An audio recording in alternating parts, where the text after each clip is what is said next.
আপনারা তো বিমান নিখোঁজ হওয়ার কথা অনেক শুনেছেন, তবে শুনেছেন কি ৩৫ বছর পর সেই বিমানটি আবার ফিরে এসেছে?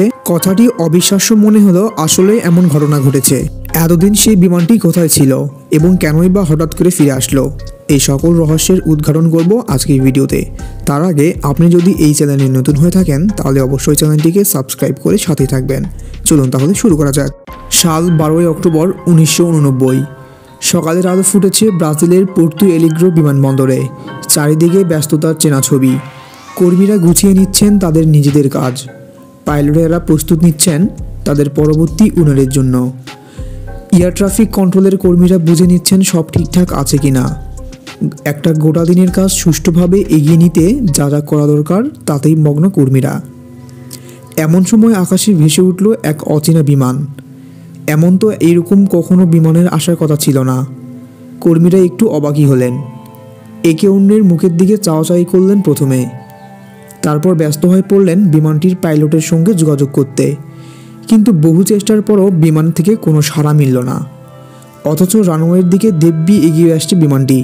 এইবার সবার মনের মধ্যে ছড়ালো আতঙ্কের ছাপ। কোনো সন্ত্রাসী হামলা হচ্ছে না তো? তড়িঘড়ি করে নিজেদের নিরাপত্তা আঁটোসাঁটো করে নিলেন তারা।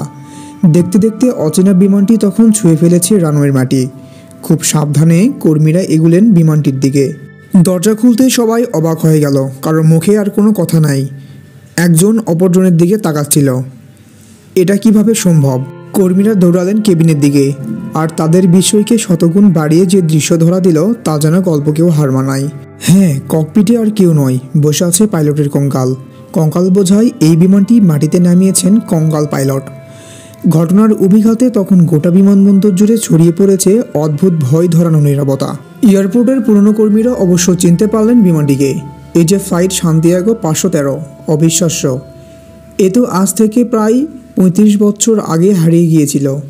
রহস্যজনক অন্তর্ঘাতের পর আর কোনো হদিশ মেলেনি। প্রায় 3.5 দশকের মাথায় 88 জন যাত্রী আর 4 জন বিমানকর্মী, মোট 92টি কঙ্কাল নিয়ে ফিরে এসেছে সেটি। কিন্তু সত্যি সত্যি কি এমন ঘটনা ঘটা সম্ভব? কোথায় ছিল এতদিন বিমানটি? কীভাবেই বা ফিরে এলো এতদিন পর? কীভাবেই বা ক্যাপ্টেনের কঙ্কাল নিখুঁতভাবে নামালো বিমানটিকে? অনেকগুলো অমীমাংসিত প্রশ্ন সঙ্গী করে এয়ারপোর্টের নিথর হয়ে থাকলো ফ্লাইট সান্তিয়াগো 513। এই রহস্যের ভিতর আলোর খোঁজে আমাদের উল্টাতে হবে একটি ট্যাবলয়েডের পাতা। 14 নভেম্বর 1989 দ্য ইউকেলি ওয়ার্ল্ড নিউজ নামে একটি ট্যাবলয়েডের পাতাতে বেরিয়েছিল বিমানটি ফিরে আসার খবর। সেখানে লেখা হয়েছিল 1954 সালের 4 সেপ্টেম্বর নিখোঁজ হয়েছিল বিমানটি। ব্রাজিলের অ্যাভিয়েশন অথরিটির তথ্য অনুযায়ী বিমানটি সান্তিয়াগো 513 যাত্রা শুরু করেছিল তৎকালীন পশ্চিম জার্মানি থেকে ব্রাজিলের উদ্দেশ্যে। বিমানে যাত্রী এবং বিমানকর্মী মিলিয়ে ছিলেন মোট 92 জন, আর যাত্রা ছিল মোট 18 ঘন্টার। কিন্তু মধ্যেখানে আটলান্টিক মহাসাগরের কোনো এক অজ্ঞাত স্থানে অজানা কোনো কারণে উধাও হয়ে যায় বিমানটি। কয়েকদিন ধরে চলে বিস্তর খোঁজাখুঁজি। তারপর অনুসন্ধানকারী দল সিদ্ধান্তে আসেন বিমানটি আটলান্টিক মহাসাগরের কোনো একটা দুর্ঘটনার কবলে পড়েছিল। সেখানেই ধ্বংস হয়েছে সেটি। সমস্ত যাত্রীরাই বোধহয় হয়েছে সলিল সমাধি। ট্যাবলয়েডের প্রকাশিত খবরে এইসব তথ্যই পাওয়া যায়। কিন্তু তারপরও থেকে যায় কিছু প্রশ্ন। একটা বিমান কি করে সত্যি 35 বছর পর কঙ্কাল নিয়ে ফিরে আসতে পারে? আবার তার ককপিটে বসে আছে কঙ্কাল পাইলট। এমনটা আদৌ কি বাস্তবসম্মত? যদি ট্যাবলয়েডটি একটু ঘাঁটাঘাঁটি করা যায় তাহলে রহস্য খানিক কাটবে। অনেকেই মনে করে থাকেন ট্যাবলয়েডটি নাকি গল্প বানাতে ছিল ওস্তাদ। এটাও নাকি সেই রকমই একটি গল্পকথা। এই খবর প্রকাশের 4 বছর আগে প্যানাম ফ্লাইট 914 নামে একটি বিমান হারিয়ে গিয়েছিল। সেই বিমানকে খুঁজে পাওয়া যায়নি প্রায় 37 বছর। পরে একদিন সেটি আচমকাই ফিরে আসে এবং অক্ষত অবস্থায় তার অবতরণ হয়। যদিও সেখানে কোনো কঙ্কাল ফেরেনি। সেই ঘটনাটিকে গল্পের সঙ্গে জুড়ে দিয়ে একটি মুখরোচক গল্প বানিয়েছিলেন ট্যাবলয়েড লেখক আরউইন ফিশার। লাভের পর লাভ বলতে রাতারাতি এই ট্যাবলয়েডটি বিক্রি হচ্ছিল প্রায় আকাশ ছোঁয়া। 1961 পর একটি TV show of the Twilight Zone একটি এপিসোড সম্প্রচারিত করেছিল। সেটির নাম ছিল দ্য ওডিসি অফ ফ্লাইট 33। সেখানেও একটি বিমান হারিয়ে যাওয়ার গল্প ছিল। তারপরে সেও অনেক দিন পর কোথা থেকে নাকি কোনোভাবে ফিরে আসে সেটি। লেখকের গল্প ফাদার দ্বিতীয় উপাদান পেয়েছিলেন এখান থেকেই। এই গল্প ডাহা ভুয়া ধরে অনেকেই এর বড় কারণ 1954 সালে প্রকাশিত খবরে এইরকম নামের কোনো ফ্লাইট হারিয়ে যাওয়ার কোনো খবরও নেই এয়ারপোর্টের মধ্যে।